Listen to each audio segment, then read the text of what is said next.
Welcome to a review of the Barcelona Marathon and a sub-3 marathon from myself.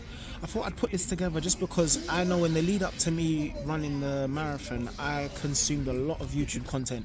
A lot of it was from people who are professional runners whose livelihood is running, or who are well known in the running space. So their training is them being around people who are very well informed. They may have coaches, they may have brands sending them stuff to make their race day easier. I wouldn't say any of that, but I didn't have as many tools in my locker as they did. So it all started with me getting a bib for the big half. A friend of mine called Kilton offered me her bib and I accepted, and I thought, this is the course where I had ran my previous PB of 120 in 2021. Why not give it a go? I felt confident in running at this stage last year because I had paced my friend John for a PB at the Hackney Half, where he achieved 124. So gave big half my all and achieved a time of 117. So I got a PB there. You need to make sure you're keeping your glycogen storages in order. So I fueled by using Morton. I took a Morton gel 20 minutes before the race, and then I took a Beta SIS gel, which is 40 grams of carbs, every 30 minutes. I took 5 gels out with me on course. I also had a friend of mine called Larry with me out in Barcelona, and we made an electrolyte drink which was a Morton 160, and I gave him that drink, and the plan was that at halfway I would take that drink from him.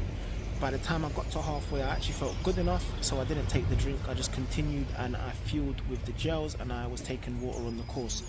Now, before getting into the marathon, obviously we have to speak about prior to the marathon. How did I train? I ensured that I was getting in the gym twice a week and doing lower body stuff. I'm someone who is very big on calisthenics, which is body weight training. I also coach calisthenics for Still Warriors who build calisthenics parks out of recycled knives. They've got one in Finsbury Park if you're in North, they've got one in Ruskin Park if you're in South, they've got one in Carpenter's Estate, Stratford if you're in East, and they've got one in Langdon Park, and they've got others in Brixton, and they're building one currently that will be, you'll get more info on that in due time.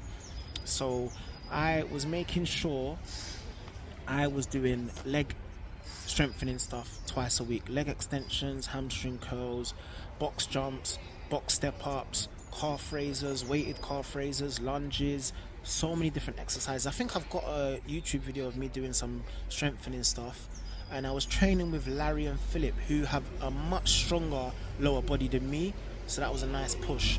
RDLs, if I didn't mention RDLs, even just clean and press, a nice full body workout that you can do. I done 50 kilometers for 10 consecutive weeks, and then I took my mileage up to 52 kilometers. Reason why I spent so long at 52 kilometers, I've had recurring Achilles injuries when I try and take big leaps in mileage. So if I do 20k one week and then try and do 40k the next, my Achilles will flare up, and my Achilles flared up on January the 18th. So I've written down notes just so I don't get any of this wrong. But after doing the big half, I started training with the hopes that I would get a bib for Valencia in December. Unfortunately, I didn't get a bib in December, and I knew about this from November, so I had the choice to continue my training even though I didn't actually have a bib secured for a marathon, or take my foot off the gas and focus on calisthenics, which is my favorite type of movement. I decided to keep my foot on the gas with running and knew I would just pay for a bib, worst case scenario. My 3 options were Paris, Barcelona and Manchester Marathon. I'd heard good things about all 3. By the time I looked into Paris, Barcelona and Manchester, Paris and Manchester only had charity spaces available, whereas Barcelona had a straightforward, you pay €100, you get a bib, you've got your race date. I opted for Barcelona, and I had a race date of March the 15th. So I ended up having a 6-month training block where I was doing strength training for 6 months.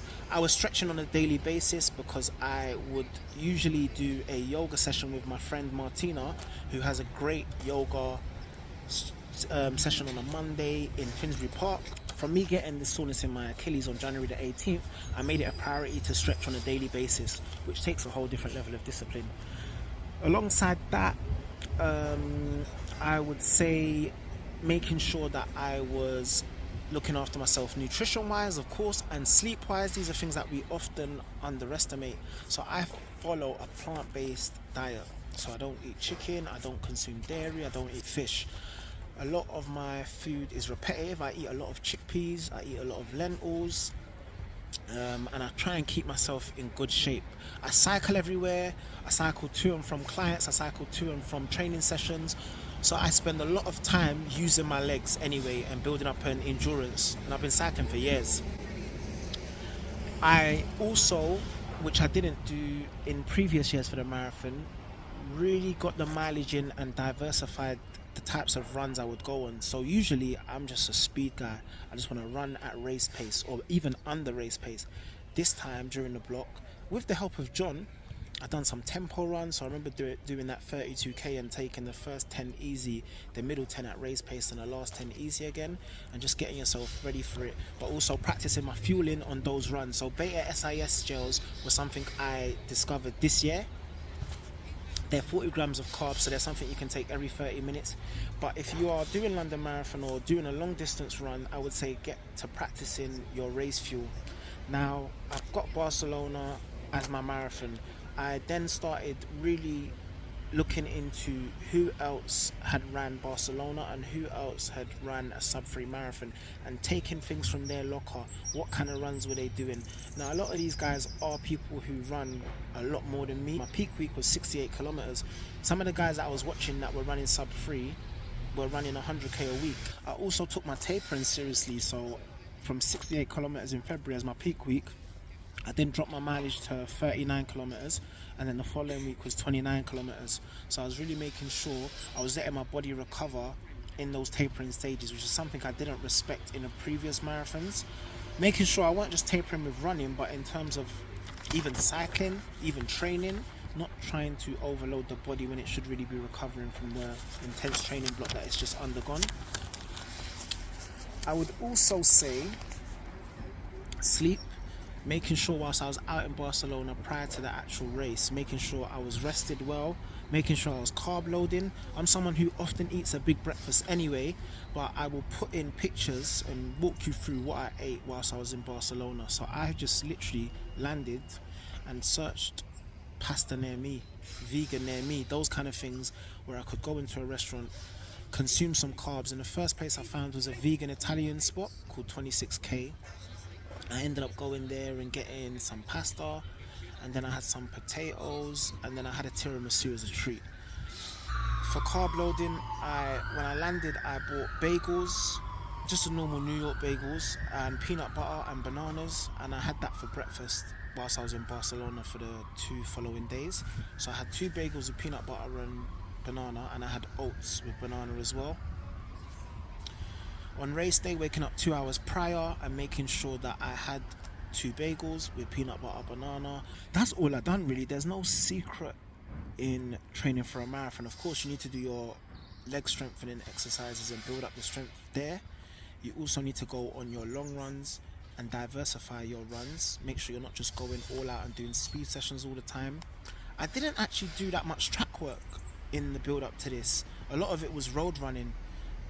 And a lot of it, funnily enough, was at talking pace.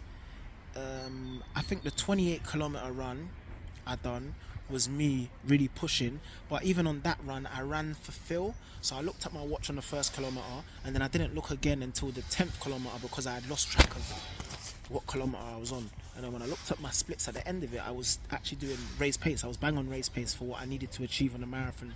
Even on the marathon day, I looked at my watch on the first kilometer, and then I had a pack of people who I felt I could keep with, and I just stuck with them throughout the race. And obviously your packs change over time. Some of the packs that I was with really shot off after a few kilometers, and I just found my pack, stayed with them, used them for shield really, because there was windy parts of the course as well. But Barcelona as a course is quite flat, so if you are going for a time, or if you want to get an easy course, Barcelona, I'm not going to say it's a Valencia or Berlin, but it's a nice flat course that you can do and achieve your goals. What else can I say about the race? The race was amazing because, again, a lot of it was me running for feel and not necessarily watching, Garmin watching for too long. I did start feeling it around 34, 35k, but I had enough time in the bank that when I did get towards the end of the race, I knew sub 3 was mine. I didn't think I would get 252. I thought I would be more closer to the other end of 250, so like 258, 259. So I was overwhelmed when I achieved 252. That was more than a dream come true, because I had trained for so long for this run. So to achieve that time, I'm really just like, I don't think I'll do a marathon again. I don't want to try and get under that. Even if I feel I could, it's not something I want to chase. I really want to get back on calisthenics. So if you are racing London, or if you are doing a marathon, these are the things that I would say. These are the standouts. Give yourself enough time. If it's your first marathon, give yourself at least 4 months of a training block and make it a priority. Don't slack on yourself. Don't give yourself excuses. Nutrition. Make sure you're fueling correctly. On your long runs, practice taking gels. If your body's not used to them, sometimes your body may reject them. You want to find the gel that works for you. I used the Beta SIS gels. I also used the Morton in the earlier stages of my training block, but then I switched them out for the Beta SIS because I prefer the taste and texture. It's a lot thinner and it's sweet. Some people don't like sweet, but they do a neutral one as well. I would say stretching, making sure you're looking after your body and recovering well. So I'm fortunate, I've got friends who have memberships at health clubs, so sauna and steam room. Even though I wasn't doing it as often as I did in 2021, I was making sure when I was getting sore, I would visit the sauna and steam, and stretching on a daily basis. Now you don't even have to stretch daily. I just made sure I was stretching daily because I didn't want to pick up any niggles or issues. And obviously the strength training also plays a massive part in you avoiding picking up injuries. Make sure you're stretching prior to your run. Make sure you're cooling down post run as well, and sleep and staying hydrated. If you're running in London, it's going to be warm, especially if you're leaving off late. Make sure you're taking the water that's offered to you on course, and go out there, embrace the crowds, have a great time. If it's your first marathon, I wouldn't suggest putting time pressure on yourself. I would say just go for the run, enjoy the run, take in the crowds. If you are putting that time pressure on yourself, make sure you're doing the work: gym work, mobility work, fueling work, getting enough rest time, and I'm sure you'll smash your goal that you've set yourself. You might even exceed your own expectations, because the London crowds are crazy. Way better than the Barcelona crowds. No disrespect to Barcelona, you got me my sub 3, but London's crowds are mental. I hope this helps someone who is stumbling and searching through YouTube content and trying to find someone who's ran a sub 3 marathon, or who's just ran a marathon, and what they done in the lead up to their race. It dragged on a bit, but we got there in the end. Thank you for tuning in, and take care.